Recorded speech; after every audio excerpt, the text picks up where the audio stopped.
نحمده ونصلي ونسلم على رسوله الكريم وعلى آله وأصحابه وأزواجه أجمعين. أما بعد، فأعوذ بالله من الشيطان الرجيم. بسم الله الرحمن الرحيم. ألا إن أولياء الله لا خوف عليهم ولا هم يحزنون. سبحان اللہ. آمنت بالله صدق الله العظيم. انتہائی عزت اور احترام کے لائق حاضرین و ناظرین، حمد باری تعالیٰ کے بعد تمامی احباب انتہائی محبت کے ساتھ نبیوں کے تاجدار، امت کے غم گسار، انسانیت کے محسن، صاحب خدا، مظہر جمال خدا، احمد مجتبیٰ جناب محمد مصطفیٰ صلی اللہ تعالی علیہ وآلہ وسلم کی پاک بارگاہ میں ہر آدمی اپنی طرف سے درود اور سلام کا نذرانہ پیش کرے. السلام علیکم یا رسول اللہ وعلی آلک واصحابک یا رسول اللہ. السلام علیکم یا رحمۃ للعالمین وعلی آلک واصحابک یا شفیع المذنبین. السلام علیکم یا راحت العالمین وعلی آلک واصحابک یا مراد المشتاقین. حاضرین محترم، جمعۃ المبارک کے انتہائی پاکیزہ، ایمان افروز اور بخششوں سے مالا مال لمحات کا آغاز ہو چکا ہے. ان لمحات میں حمد باری تعالیٰ اور نعت رسول مقبول صلی اللہ تعالی علیہ وآلہ وسلم کے بعد اس ناچیز نے آپ احباب کی خدمت میں گفتگو کرنے کے لیے انتہائی مشہور آیت کریمہ تلاوت کرنے کا شرف حاصل کیا ہے، جس میں اللہ تعالی نے اپنے قریبی بندوں کا ذکر کیا ہے، جنہیں اصطلاح میں ولی اللہ کہا جاتا ہے، اولیاء اللہ کہا جاتا ہے. ان کا ذکر پاک، ان کے مقام اور مرتبہ کو اللہ تعالیٰ نے بیان کیا ہے. ارشاد باری تعالیٰ ہے، خبردار بے شک. خبردار بھی کیا اور بے شک بھی کہا. فرمایا خبردار بے شک اللہ کے ولیوں کو نہ خوف ہے نہ حزن ہے. خوف بھی نہیں اور حزن بھی نہیں. یہ مقام اور مرتبہ اللہ تعالیٰ نے اللہ کے ولیوں کا، اللہ کے جو دوست ہیں ان کا بیان فرمایا. فرمایا جن لوگوں کو میرا قرب نصیب ہو جاتا ہے، جن پر میں راضی ہو جاتا ہوں، انہیں خوف اور حزن، اگر آپ توجہ کریں گے تو بڑا اہم مسئلہ آپ کی خدمت میں عرض کرنے کے قابل ہو سکوں گا. فرمایا خوف اور حزن یہ اللہ کے ولیوں کو نہیں ہوتا. نہ خوف ہوتا ہے نہ حزن ہوتا ہے. دونوں عربی زبان کے لفظ ہیں اور اردو زبان میں ان کا ترجمہ کیا جائے تو بنتا ہے ڈر اور غم. خوف کا مطلب ڈر اور حزن کا مطلب غم. یعنی جو اللہ کے ولی ہیں, اللہ کے دوست ہیں, انہیں اللہ نے ڈر اور غم, خوف اور حزن دونوں سے اوپر مقام عطا کر دیا ہوتا ہے. یہ دونوں پیچھے رہ جاتے ہیں, ڈر بھی پیچھے رہ جاتا ہے, غم بھی پیچھے رہ جاتا ہے. ان کا مقام اور مرتبہ, ان کی شان اور عظمت ان دونوں چیزوں سے اللہ تعالیٰ اوپر رکھ دیتا ہے.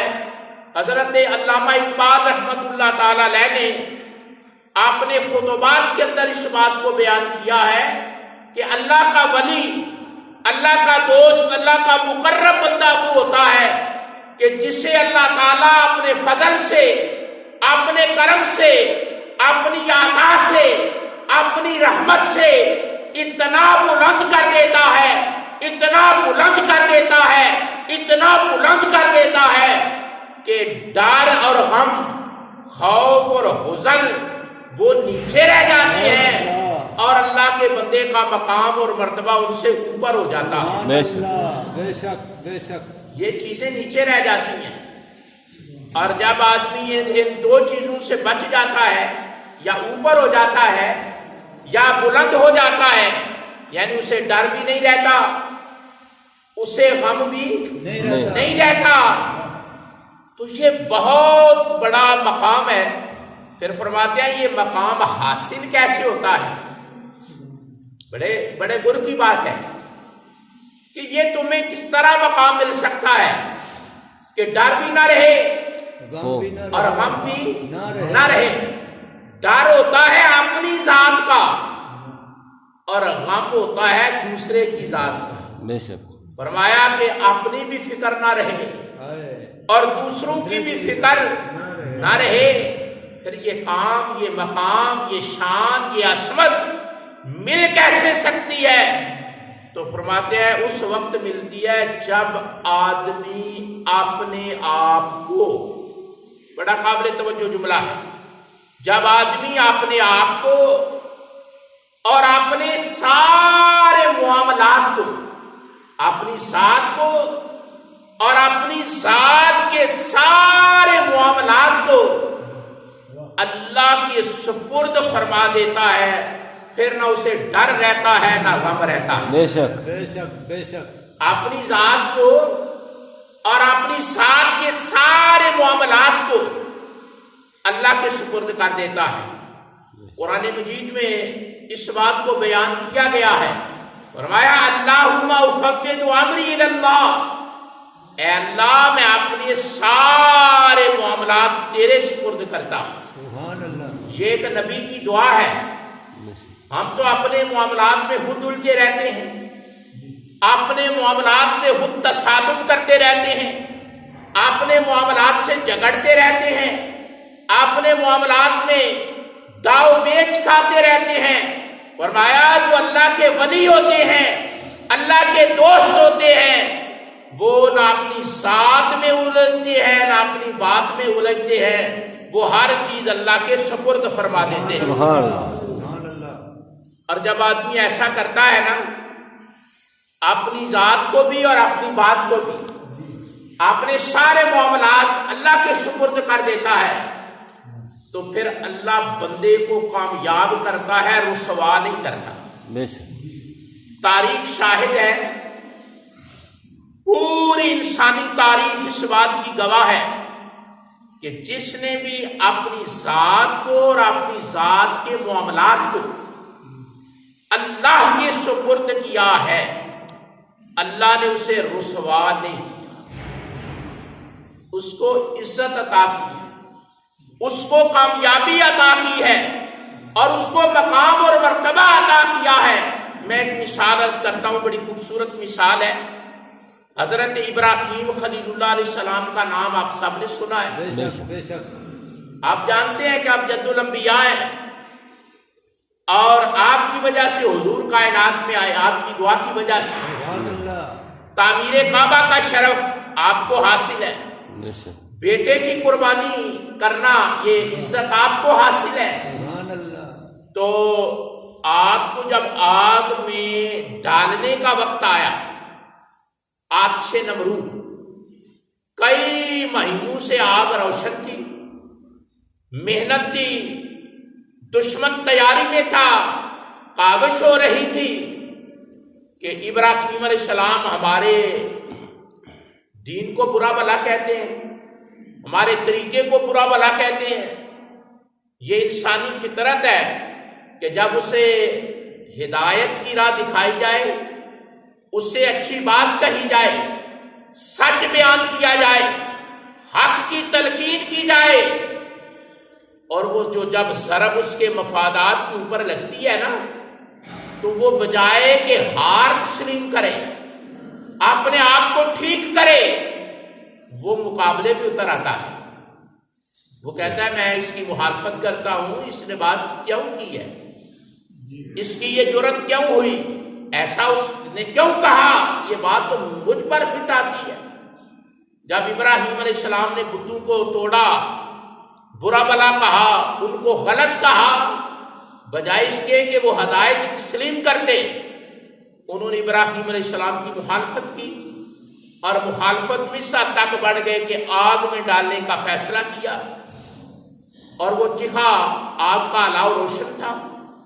جب آگ کو عین ڈالنے کا وقت آیا، بالکل ان کی تیاری مکمل ہو گئی، آگ میں پھینکنے کا وقت آیا، تو اللہ نے فرمایا کہ جبریل میرے بندے کا امتحان ہے، میرے جگری یار کو آزمایا جا رہا ہے، جلدی سے جاؤ، آگ میں ڈالنے لگے ہیں، اور آگ میں ڈالنے سے پہلے وہاں جا کر پوچھو ابراہیم علیہ السلام کو کہ میں آپ کی کیا مدد کر سکتا ہوں، اللہ اللہ میں آپ کی کیا مدد کر سکتا ہوں۔ جبریل امین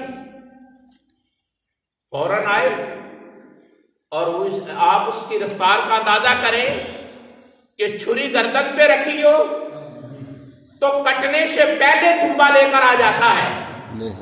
یوسف علیہ السلام کو کنویں میں ڈالنے کا وقت آئے تو کنویں میں گرنے سے پہلے نیچے پر بچھا لیتا ہے۔ آپ پھر دیکھیں نا، اللہ نے جبریل کو طاقت کیا عطا کی ہے، تو کہا جاؤ میرے خلیل کو آگ میں ڈالنے کا وقت آیا ہے، اور وہاں جا کر پوچھو کہ میں تمہاری کیا مدد کر سکتا ہوں۔ تو جبریل امین آئے اور آ کر عرض کی کہ ابراہیم علیہ السلام میں جانتے کون ہوں؟ اللہ آپ نے فرمایا جانتا ہوں تو جبریل ہے، اللہ کا قاصد ہے، اللہ کی طرف سے پیغام لے کر آتا ہے۔ کہنے لگا حل لک حاجتی، حل لک حاجتی، میری کوئی ضرورت ہے، میرے لائق کوئی کام ہے؟ آپ بھی دنیا میں ایسا کرتے ہیں نا، اپنے دوستوں کے پاس جاتے ہیں مشکل وقت میں، کبھی خوشی کے وقت میں جا کر کہتے ہیں کہ میرے لائق کوئی خدمت ہو تو بتائیں، ایسا ہوتا ہے؟ یہ کہ دوستی کا تقاضا ہے، محبت کا تقاضا ہے، تعلق کا تقاضا ہے، رشتے کا تقاضا ہے، یہ دنیا کا ایک انداز ہے۔ تو جبریل نے بھی آ کر کہا حل لک حاجتی، اے ابراہیم میرے لائق کوئی کام ہے؟ تو ابراہیم علیہ السلام نے ایسے سر ہلایا، کہا نہیں، تیرے لائق مجھے کوئی کام نہیں۔ جبریل بڑے حیران ہوئے کہ وہ آگ میں پھینکنے لگے، اور کئی مہینوں سے آگ روشن ہے، اور انہیں آگ میں پھینکنے کا وقت ہے، اور ایک بندہ بھی ان کی مدد کرنے والا نہیں، اور میں فرشتوں کا سردار اور کہہ رہا ہوں کہ میرے لائق کوئی کام، کوئی خدمت، تو یہ کہتے ہیں نہیں۔ تو جبریل امین کہنے لگے اچھا چلو پھر ایک اور بات سنو، میرے لائق تمہیں کام نہ ہی صحیح، اپنے اللہ کے نام کوئی پیغام دے دو، اپنے اللہ کے نام کوئی پیغام، کوئی سندیشہ، کوئی پیغام اللہ کے نام دے دو. تو ابراہیم علیہ السلام فرمانے لگے اے جبریل میرا رب جو ہے نا، سبحان اللہ. جو میرا رب ہے، ان الذین قالوا ربنا اللہ، جو میرا رب ہے جسے میں رب کہتا ہوں، اسے میری ذات سے بڑھ کر میرے حال کا پتہ ہے. فرمایا مجھے اپنی حالت کا اتنا پتہ نہیں، مجھے نہیں پتا میرے ساتھ کیا ہونے والا ہے، مجھے اپنے انجام کی خبر نہیں، اپنی حالت کی اتنی خبر نہیں جتنی خبر میرے رب کو ہے. تو جب جبریل واپس گئے تو کہا عجب آدمی ہے. میں نے کہا کوئی کام تو کہتا نہیں، میں نے کہا کہ کوئی خدا کے نام پیغام تو کہتا ہے، میرا رب میری حالت مجھ سے زیادہ جانتا ہے. علماء فرماتے ہیں کہ جب آدمی کی یہ سوچ ہو جاتی ہے نا تو اس کو کہتے ہیں خود سپردگی. اس حالت کو کیا کہتے ہیں؟ خود سپردگی. کہ آدمی ہر چیز کو ریجیکٹ کر دے، ہر چیز کو چھوڑ دے، اپنی بات کو اپنی ذات کو اللہ کے سپرد کر دے. جب آدمی اللہ کے سپرد کر دیتا ہے، اللہ کو تفویض کر دیتا ہے، اپنی بات بھی اپنی ذات بھی، اس کو کہتے ہیں خود سپردگی. اور جب خود سپردگی آ جاتی ہے پھر آدمی بلند ہو جاتا ہے، غم اور ڈر نیچے رہ جاتا ہے. غم اور ڈر نیچے رہے، پھر غم نہیں رہتا، پھر ڈر نہیں رہتا. اس لیے کہ وہ بندہ ایک اوپر مقام پر چلا جاتا ہے. اللہ کے جو ولی ہیں، اللہ فرماتے ہیں الا ان اولیاء اللہ لا خوف علیہم ولا هم یحزنون. انہوں نے اپنی ذاتیں اور اپنی باتیں میرے سپرد کر دی ہیں، اور میں رب اعلان کرتا ہوں کہ نہ انہیں خوف ہے نہ غم ہے. یہ وجہ ہے کہ اللہ کے ولی کے بارے میں یہ اللہ نے کہا کہ انہیں غم اور ڈر نہیں. اس لیے نہیں، وجہ کیا ہے؟ کہ وہ اپنے معاملات کو اللہ کے سپرد فرما دیتے ہیں. قرآن مجید میں اللہ نے اس نفسیات کو بیان کیا ہے. فرمایا لِكَيْ لَا تَأْسَوْا عَلَىٰ مَا فَاتَكُمْ، کہ میرے جو ولی ہیں نا، ان کی کوئی چیز گم ہو جائے، چلی جائے، ضائع ہو جائے، ختم ہو جائے، پوری ہو جائے. عَلَىٰ مَا فَاتَكُمْ، فوت سے فاتَكُمْ.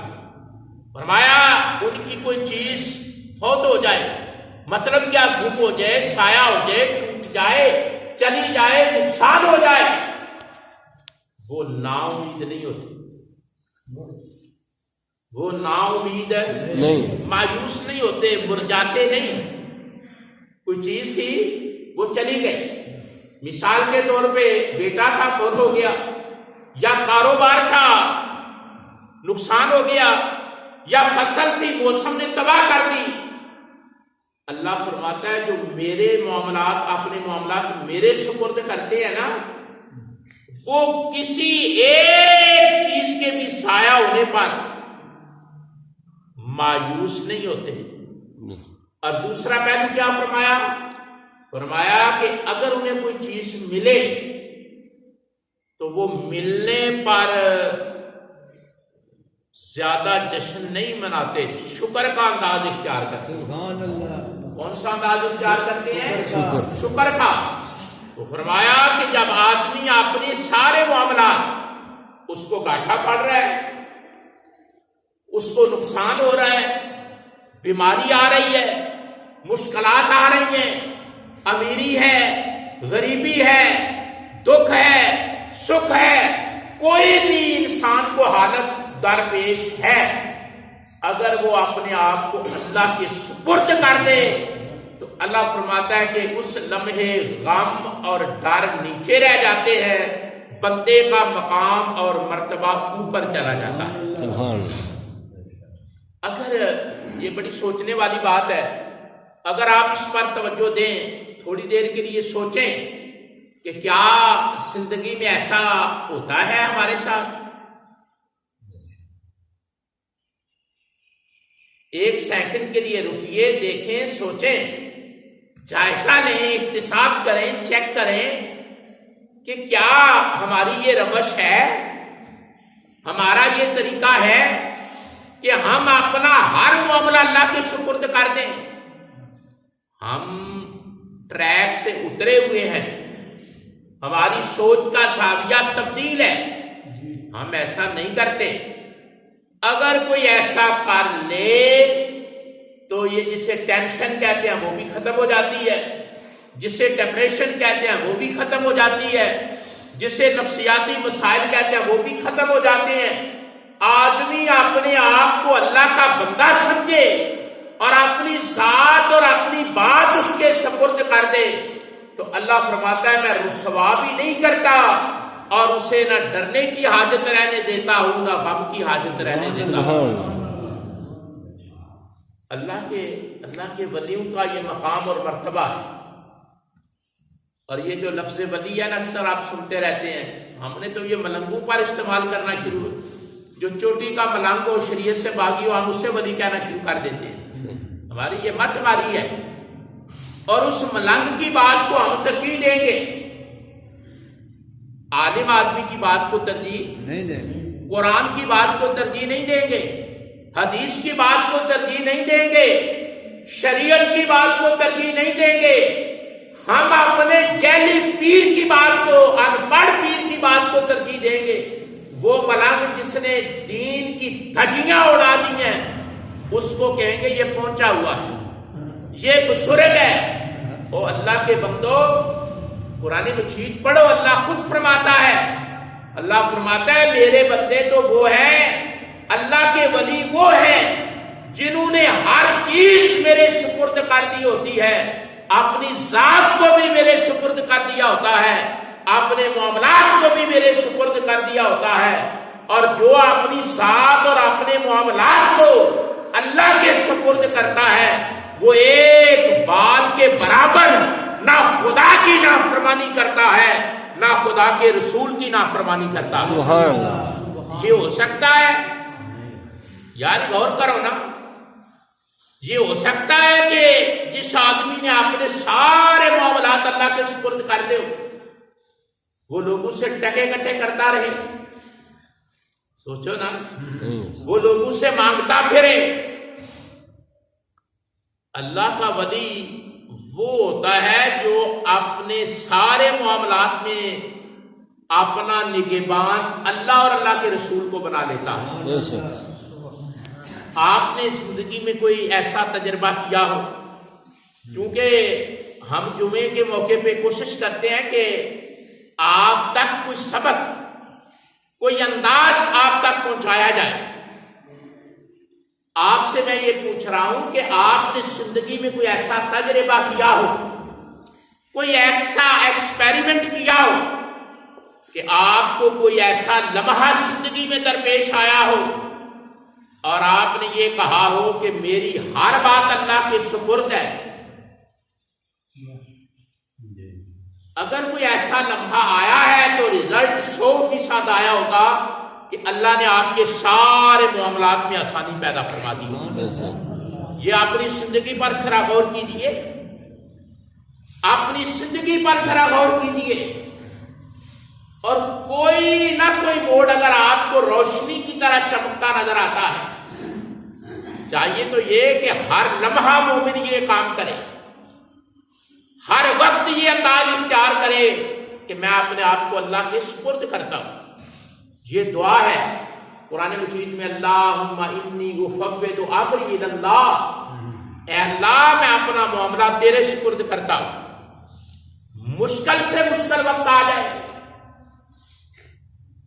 کڑے سے کڑا لمحہ زندگی میں آ جائے، کوئی ایسی مشکل اور مصیبت آ جائے جس کے سامنے آپ سرنڈر کر جائیں، لیکن یاد رکھیں اس لمحے اگر آپ یہ کہیں کہ اللہ میں بے آسرا نہیں، سبحان اللہ، میں بے سہارا نہیں، تو میرا وارث ہے، تو میرا سہارا ہے، اے میرے اللہ تو میرا مالک ہے، اور میں اپنا دکھ، اپنا غم، اپنا معاملہ، اپنے سارے انداز میرا بندہ ہوتا تیرے سپرد کرتا ہوں.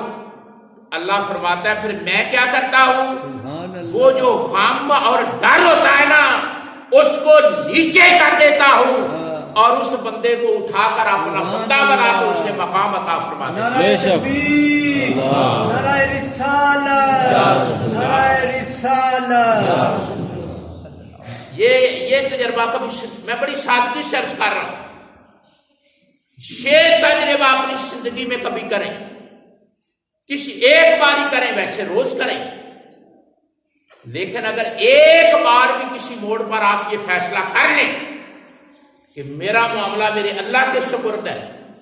زندگی میں معاملات آتے ہیں نا، مشکل وقت آتے ہیں، کبھی آدمی غریب ہو جاتا ہے، کبھی آدمی بیمار ہو جاتا ہے، بے شک. کبھی آدمی دشمن کے لڑزے میں ہو جاتا ہے، کبھی حالات کا شکار ہو جاتا ہے. یہ ساری چیزیں ہوتی ہیں، میرے ساتھ بھی ہوتی ہیں، آپ کے ساتھ بھی ہوتی ہیں.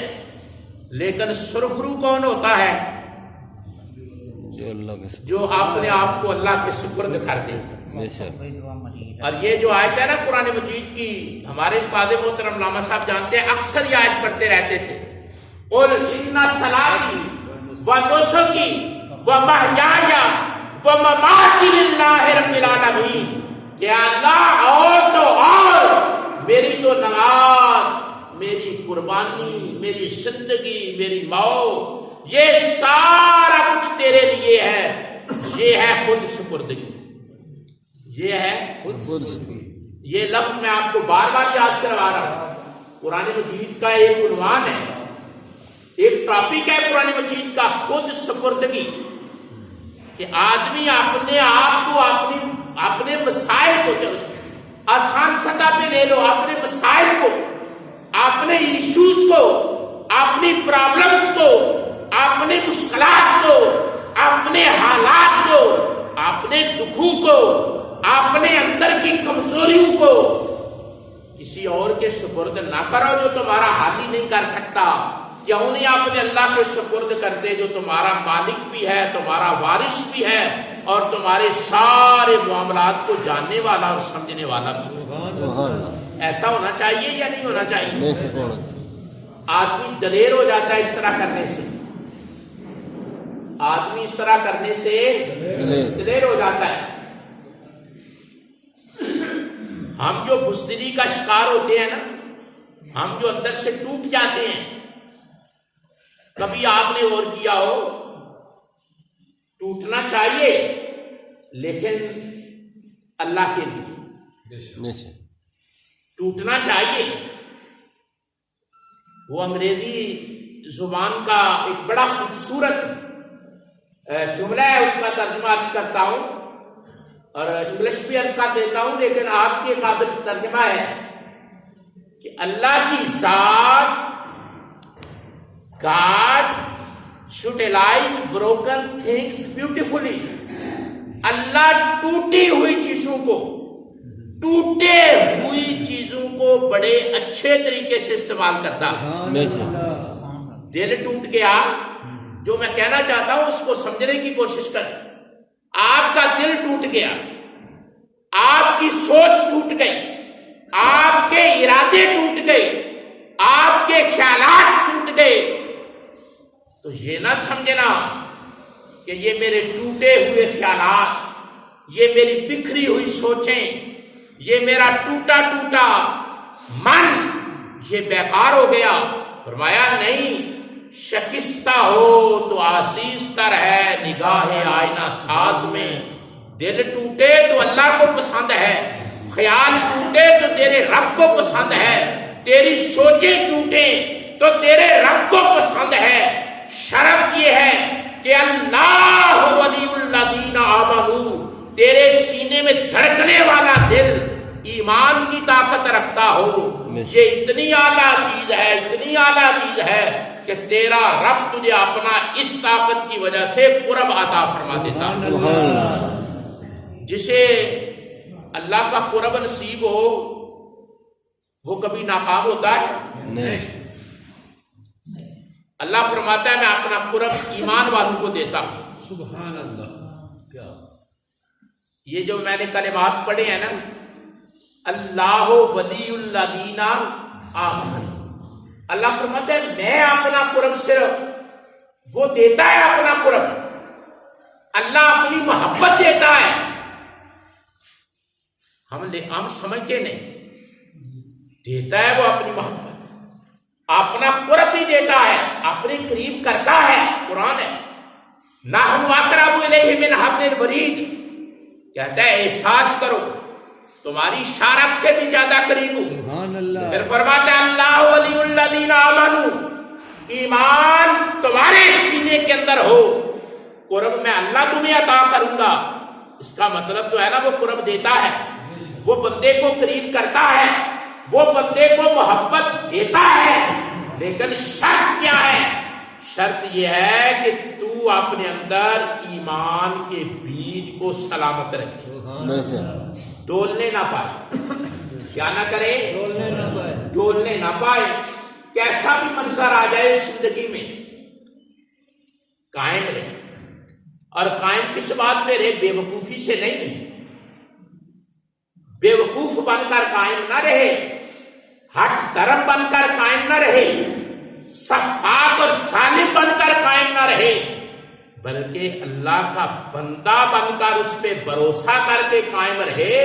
اللہ فرماتا ہے میں بندے کو تنہا نہیں چھوڑتا، اس کے سارے غم بھی دور کرتا ہوں اور اس کا مقام اور مرتبہ بھی بلند کرتا ہوں۔ سبحان اللہ، میں ایک حدیث پاک عرض کرتا ہوں، بڑی توجہ سے سنیے گا، پہلے بھی آپ نے سنی ہے لیکن دہرا لیتے ہیں۔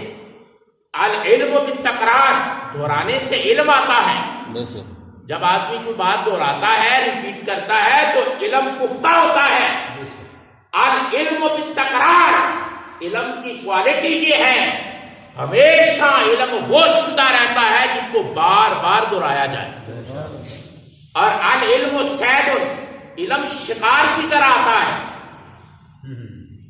العلم صید، علم شکار کی طرح آتا ہے۔ کبھی آپ نے تجربہ کیا ہو کہ آپ باہر نکلیں، ساری زندگی آپ خرگوش تلاش کرتے رہے، نہ ملے، بے سروں پا باہر نکلیں، آپ کو تیتر نظر آ جائے، آپ کو خرگوش نظر آ جائے، آپ کو ہرن نظر آ جائے، شکار تو ہے نا۔ سیانے فرماتے ہیں العلم صید، صید کہتے ہیں عربی میں شکار کو، العلم صید، علم شکار ہے، اور اس کو گرفتار کس طرح کرنا ہے؟ اگر شکار مل جائے، کوئی بات مل جائے، مسئلہ مل جائے تو اس کو فرمایا ہوا کتابہ قید، اس کو نوٹ کر لینا، یہ اس کو قید کرنے کے برابر ہے۔ باتیں بڑی گہری ہیں، بے شک، بڑی دور اندیش باتیں ہیں۔ علم تکرار سے آتا ہے، علم شکار کی طرح ابھرتا ہے، اور شرط یہ ہے کہ کوئی اسے اپنے سینے میں لکھے۔ اب سب اپنے سینے پر کوئی لکھے۔ اب جو بات میں عرض کرنے لگا ہوں، بڑی توجہ سے آپ نے اس بات کو ضائع نہیں کرنا۔ حضور انور صلی اللہ علیہ وسلم کی بارگاہ میں ایک آدمی آیا اور آ کر عرض کی یا رسول اللہ صلی اللہ علیہ وسلم مجھے صرف ایک بات بتا دو، سنگل میٹر، ایک بات، میں اس پر عمل کروں اور اللہ راضی ہو کر مجھے جنت دے دے۔ سبحان اللہ، ایک بات۔ مسند امام احمد بن حنبل میں یہ حدیث پاک، ایک بات، صرف ایک بات۔ یا رسول اللہ مجھ سے نہیں ہوتی زیادہ باتیں۔ سرکار نے یہ نہیں فرمایا کہ تو کدھر سے آ گیا ہے، ایک بات والا کدھر سے آیا، میں تو بڑی باتیں لے کر آیا ہوں۔ نہیں، اس میں اس آدمی کا کمال نہیں ہے، میرے آقا کی اپروچ اور فہم اور انداز کا کمال ہے۔ بے شک، حضور کو جو صلاحیت اور طاقت اور استعداد اور کیپیسٹی اللہ نے عطا کی تھی، اس کا فرمایا کوئی بات نہیں، میں ایک ہی بات تمہیں بتاتا ہوں، اگر تو کرے اللہ راضی بھی ہوگا اور جنت بھی عطا ملے گی۔ ملے گی۔ وہ آدمی باغ ہے، میرا تو مسئلہ حل ہو گیا، پرابلم سالو ہو گئی۔ کہنے لگا یا رسول اللہ بتائیے، تو آپ نے کیا بتایا؟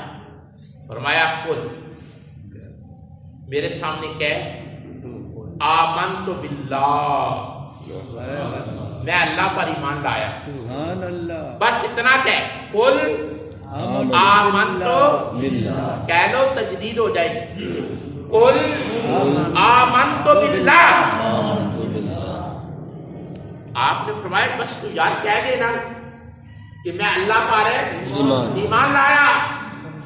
اس نے کہا کہ یہ چھوٹی سی بات. اچھا بات یہ چھوٹی سی بات. فرمایا لیکن اگلا حصہ بھی سن. بات ایک ہی ہے فاستقم. یہ کہہ کر کبھی زندگی میں ڈولنا نہیں. یہ کہہ کر کہ میرا اللہ پر ایمان ہے, میں اللہ پر ایمان رکھتا ہوں, پھر ساری زندگی ڈولنا نہیں. جو بھی ہوتا ہے نا ایمان اللہ پہ رکھنا ہے. بے ہو سکتا ہے تیرا کاروبار ضائع ہو جائے, ایمان اللہ پہ رکھنا ہے. تیری کھڑی فصل برباد ہو جائے, ایمان اللہ پہ رکھنا ہے. تیرے جانوروں میں نقصان ہو جائے, پھر تجزیے نہیں کرنے, ایمان اللہ پر رکھنا ہے.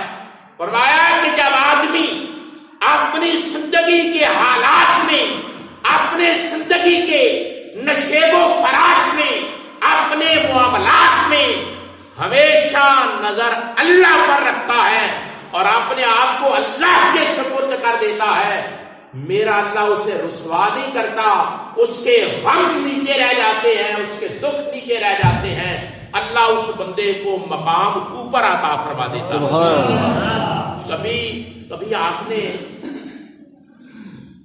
میں رات کو لاہور شریف تھا, جنازے کے بعد سیدھا لاہور شریف چلا گیا. جنازے کے لیے میں رکا تھا. ادریس بڑی محبت والا, دکھ ہے, ذاتی طور پہ دکھ تھا اس کا. تو وہاں جتنی باتیں ہوئی نا امیر المجاہدین رحمت اللہ تعالی علیہ کے حوالے سے, 2.5 گھنٹے وہاں وقت ملا. آپ کے صاحبزادہ صاحب سے بھی ملاقات ہوئی, شاہ صاحب ہیں ظہیر الحسن شاہ صاحب, ان سے بھی کافی نشست ہوئی, اور بھی ساتھیوں سے. بات ایک ہی تھی, عنوان ایک ہی تھا, ساری باتوں کا محور اور مرکز, نتیجہ اور اختتام یہ تھا کہ جو اللہ کا ہو جاتا ہے ہر چیز اس کی ہو جاتی ہے. جسے اللہ کا ہونا نہیں آتا کوئی چیز اس کی نہیں ہوتی, خام ہے سارے دعوے. جو اللہ کا ہوتا ہے نا ہر چیز اس کی ہوتی ہے.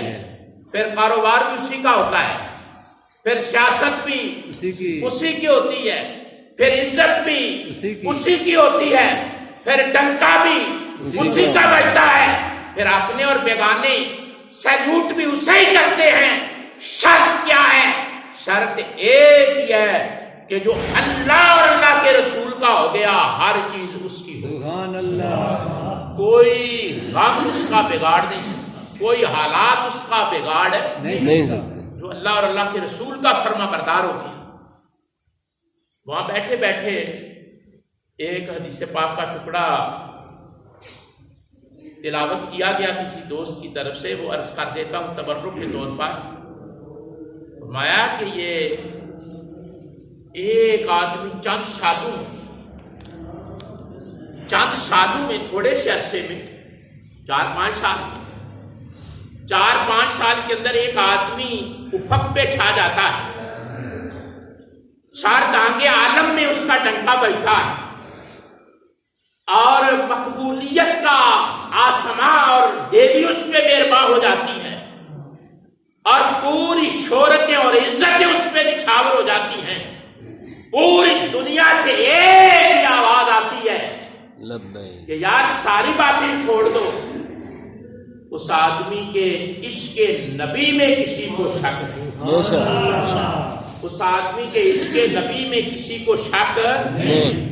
بڑے بڑے آپ بھی جانتے ہیں, لبرل, سیکولر, دین سے دور اور جنہیں یورپ اور اسلام کے دشمن استعمال کرتے ہیں، استعمال ہونے والی گاٹیاں، استعمال ہونے والے افراد بے لاج یہ کہنے پر مجبور ہوئے کہ یار 1000 اختلاف ہو سکتے ہیں، انداز سے اختلاف ہو سکتا ہے، کسی اور حوالے سے اختلاف ہو سکتا ہے، لیکن اس بات سے کوئی اختلاف نہیں کہ یہ اللہ سے بھی مخلص ہے، اللہ کے رسول سے بھی مخلص ہے۔ سبحان اللہ۔ اور یہ باتیں بیٹھے بیٹھے ظاہر ہے جب علم والے بیٹھتے ہیں تو راز کھلتے ہیں، بے شک۔ جب دانا بیٹھتے ہیں تو زندگی آسان ہوتی ہے، جب سیانے بیٹھتے ہیں تو مشکلیں جنم نہیں لیتی۔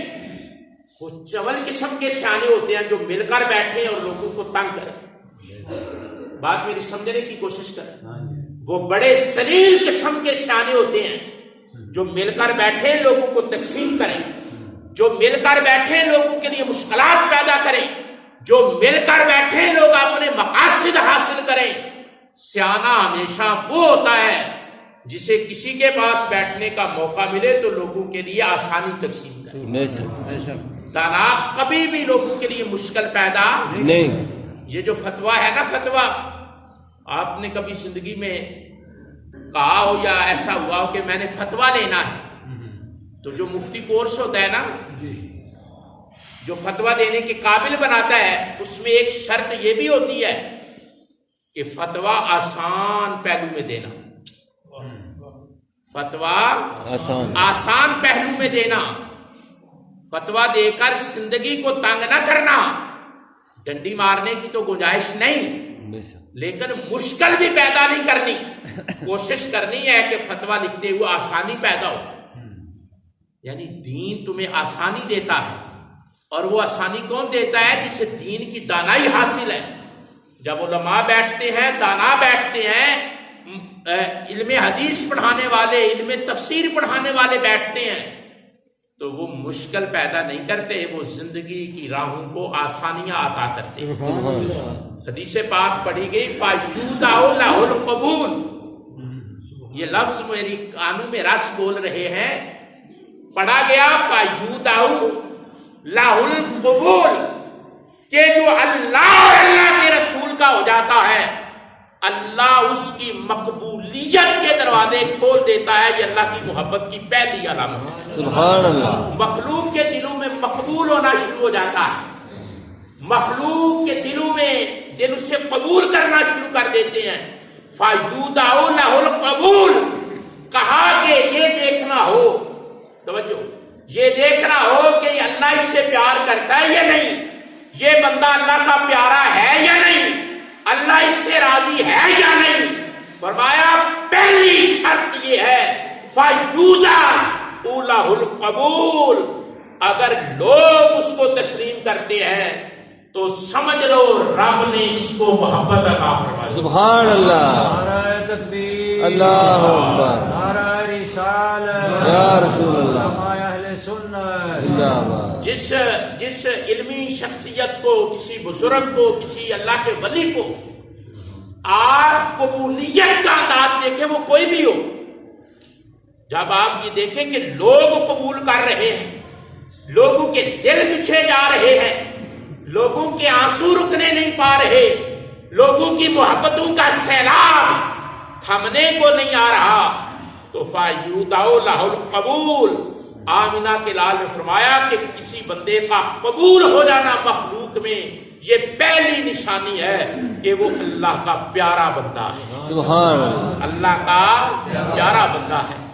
تو جہاں سے میں نے گفتگو کا آغاز کیا وہ کسی ایک آدمی کو سامنے رکھ کر نہیں کیا، میں نے آن دا ہول مجموعی طور پر یہ آپ کے سامنے بات رکھی ہے، اور مسئلہ ہے آج کا، ہم اپنے غم، اپنی تکلیفیں، اپنے معاملات، اپنے ایشوز، اپنے پرابلمز، اپنے دکھڑے کبھی تجربہ کریں۔ میں نے یہ دعوت دی تھی ابتدا میں، آپ زندگی میں تجربہ کریں، کوئی پیسے نہیں لگیں گے، مارے ویسے پھرتے رہتے ہو، ایک تجربہ کرو، آپ اپنے غموں کی پانڈ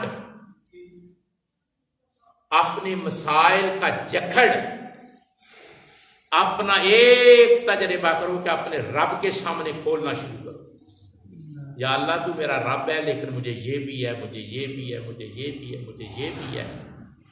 بالکل اللہ آسانیوں کے دروازے کھول. سبحان اللہ. اللہ آسانیوں کے. یہ مضمون تھا جس سے میں نے سٹارٹ لیا. اور یہ جو ہمارے مسائل ہیں نا, جتنی ہماری مشکلات ہیں, جتنے ہمارے دکھ ہیں, جسے آپ ہائپر ہونا کہہ لیں, ڈپریشن کہہ لیں, ٹینشن کہہ لیں, نفسیاتی مسئلہ کہہ لیں, الجھن کہہ لیں, دکھڑا کہہ لیں, مسئلہ کہہ لیں, سادہ سی بات ہے, سادہ سی بات ہے. یہ اس آدمی کو زیادہ تنگ کرتے ہیں جو اللہ سے دور ہوتا ہے. بے شک. جو اللہ کے قریب ہوتا ہے اسے یہ چیزیں تنگ نہیں. اس سے بھاگتی ہیں. کیوں بھاگتی ہیں؟ الا ان اولیاء اللہ لا خوف علیہم ولا هم یحزنون. فرمایا یہ چیزیں تو نیچے رہ جاتی ہیں. حضرت اقبال نے تو مضمون لکھا, میں نے جان بوجھ کر اس کو نہیں چھیڑا. مشکل ہے, مشکل ہے.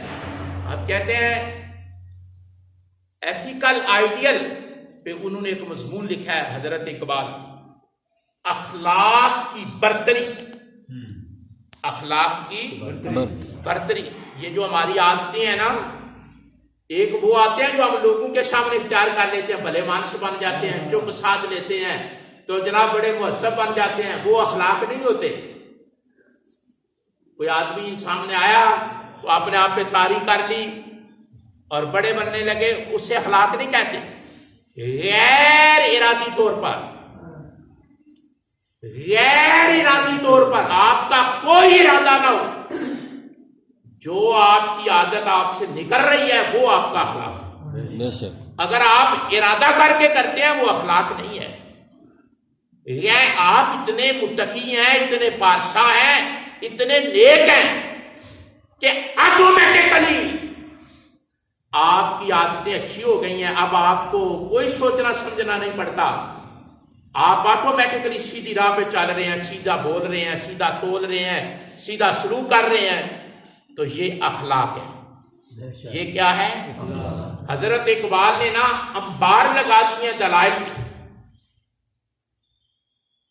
دلائل کے انبار لگا دیے, اور پوری دنیا کے دین ان کو ایک فرشت میں رکھ کر, اس کے اپوزٹ اسلام کو رکھ کر, اور یہ آیت تلاوت کر کے, الا ان اولیاء اللہ لا خوف علیہم ولا هم یحزنون.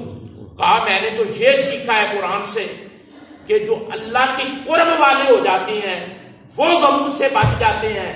اور اللہ کا قرب کن لوگوں کو حاصل ہوتا ہے؟ جنہیں سجدے کی عادت ہوتی ہے. سبحان اللہ. کوئی اور ذریعہ ہی نہیں. بے شک. کوئی اور ذریعہ ہی نہیں. کوئی اور ذریعہ ہی نہیں. فرمایا جنہیں بندگی کی عادت ہوتی ہے نا, جائزہ لے لو, نہ ہاتھ اٹھاؤ, نہ میری طرف دیکھو, نہ کسی کو بتاؤ, نہ باہر بات کرو, اپنا اندازہ لگا لو میں کتنا سجدے کے تعلق کو قائم کر رہا ہوں. آپ سے مسائل اتنے پیچھے ہٹتے جائیں, جتنے آپ سجدے میں اور اپنی ذات میں گیپ پیدا کرتے جائیں گے آپ مشکلات میں آتے جائیں گے. لاہور میں ایک بابا بیٹھتا تھا, بڑے دانا لوگ اس کے پاس بیٹھتے تھے. واصف علی واصف بیٹھتا تھا, پروفیسر احمد رفیق اختر, ممتاز مفتی حنیف حرامے, اس طرح کے لوگ اس بابے کے پاس جا کر بیٹھتے تھے. بابا سفید رنگ کی چادر لے کر اپنے حجرے میں بیٹھا ہوتا تھا, اور یہ سارے پڑھے لکھے لوگ قریب پورے پنجاب کی یہ باہر بیٹھتے, اور بابے نے اجازت دے رکھی تھی کہ میرے ڈیرے پہ آ سکتے ہو, چائے مل سکتی ہے, کھانا مل سکتا ہے. یہ میں اگر 1-2 منٹ اوپر ہو گیا نا تو میں 1-2 منٹ زیادہ نہیں. ویسے ایک بات بڑی خوبصورت میرے ذہن میں آ گئی ہے, وہ بھی بات میں عرض کرتے, پھر پتہ نہیں ہوتا زندگی کا.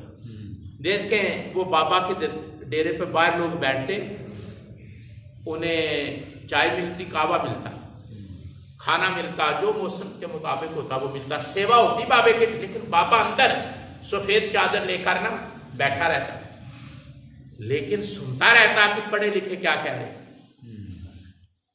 سنتا رہتا. یہ دعا کرو وہ پڑھا لکھا زندگی میں ملے.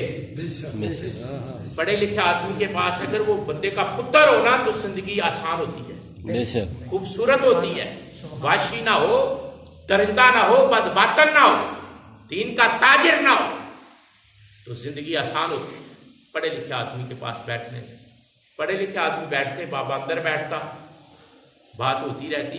ایک دن یہ بات چل رہی تھی کہ ہر آدمی ٹینشن میں ہے. تو ٹینشن ہے کیا, یہ ٹاپک تھا. ہر آدمی ٹینشن میں ہے, کوئی مالی لحاظ سے ہے, کوئی اولاد کے لحاظ سے ہے, کوئی بیماری کے لحاظ سے ہے. آپ بھی تجزیہ کر لیں, ایسا ہی ہے نا, ایسا ہی ہے نا. ہر آدمی کو کچھ نہ کچھ روگ ہے, دکھ ہے, مسئلہ ہے, کوئی بھی بری نہیں.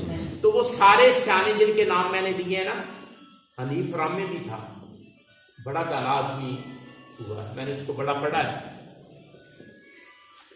اور ممتاز مفتی واصف علی واصف, یہ بھلا کے پڑھے لکھے لوگ تھے.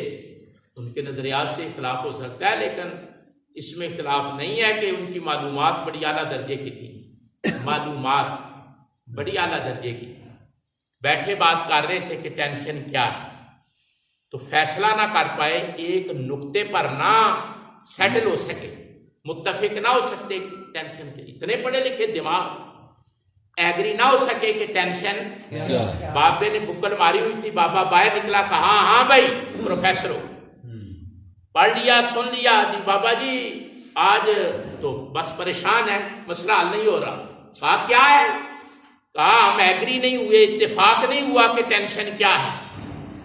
تو بابا جی کہنے لگے یار مجھے انگلش تو نہیں آتی, توجہ ہے, توجہ کرو یار ایک بار, مجھے انگلش تو نہیں آتی لیکن یہ بتاؤ کہ ٹینشن کا ترجمہ کیا ہے. یہ جو لفظ ہے نا ٹینشن, اس کا اردو میں ترجمہ کیا ہے. تو ایک جناب فٹ سے بولے, کہنے لگے پریشان. پریشان کہنے لگے یہ بھی کوئی بات مشکل ہے, جو اس کی شان سے پرے ہے وہ پریشان.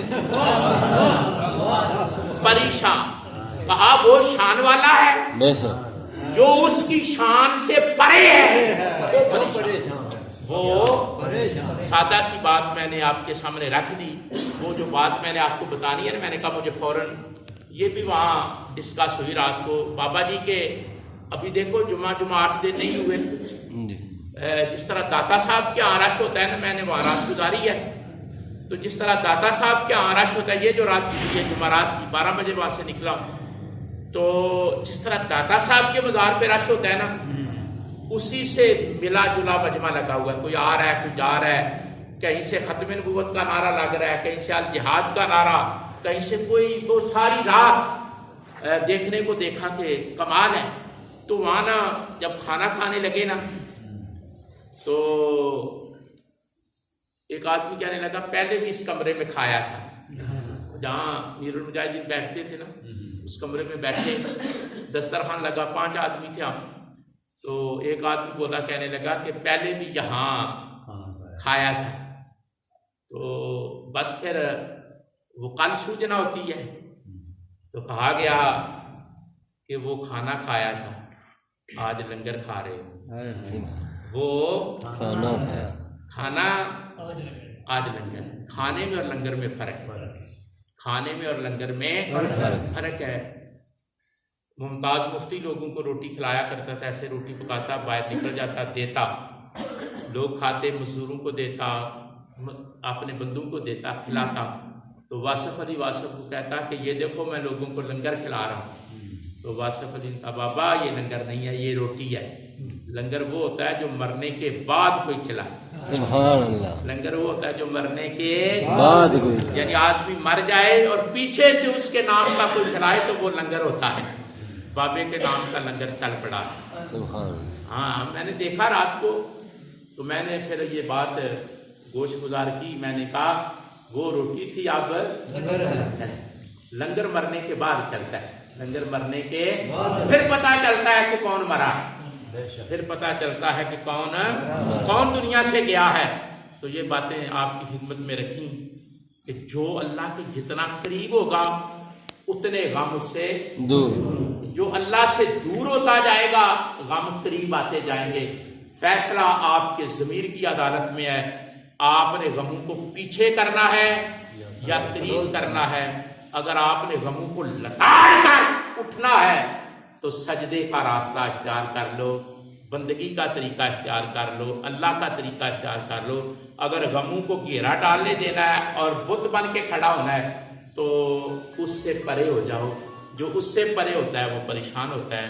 وما توفیقی الا باللہ. جن دوستوں نے سنتیں ادا فرمانی ہے